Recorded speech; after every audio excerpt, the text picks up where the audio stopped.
Hi everyone, welcome to my home made chef channel. ഇന്ന് നമുക്ക് cauliflower കൊണ്ടുള്ള ഒരു ഫ്രൈ ഉണ്ടാക്കാം. ഇതിനു വേണ്ടി 1 കപ്പ് കോളിഫ്ലവർ ആണ് എടുത്തിരിക്കുന്നത്. 10 മിനിറ്റ് നല്ല തിളച്ച വെള്ളത്തിൽ മഞ്ഞൾപ്പൊടിയും ഉപ്പും ഇട്ടതിന് ശേഷം എടുത്തിട്ടുള്ളതാണ്.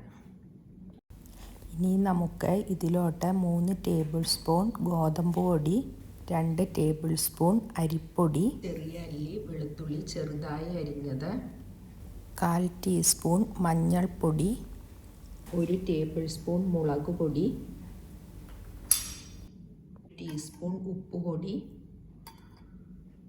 1/4 ടീസ്പൂൺ ഗരം മസാല ഇവ ഇട്ടതിന് ശേഷം 1/4 കപ്പ് വെള്ളം ഒഴിച്ച് നന്നായി മിക്സ് ചെയ്യുക.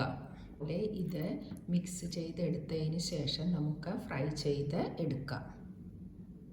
ഇനി നമുക്ക് ഒരു ചീനച്ചട്ടി അടുപ്പത്ത് വെച്ച് അതിലോട്ട് കുറച്ച് എണ്ണ ഒഴിക്കാം. ശേഷം ചൂടായിട്ടുണ്ട്. നമുക്ക് ഫ്ലവർ ഓരോന്നോരോന്നായി അതിലോട്ട് ഇടാം.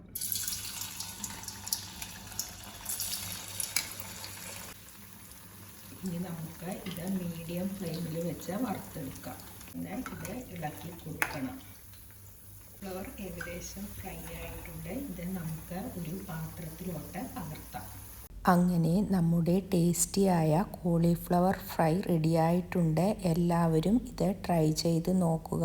Please like, share and subscribe my channel. Thank you.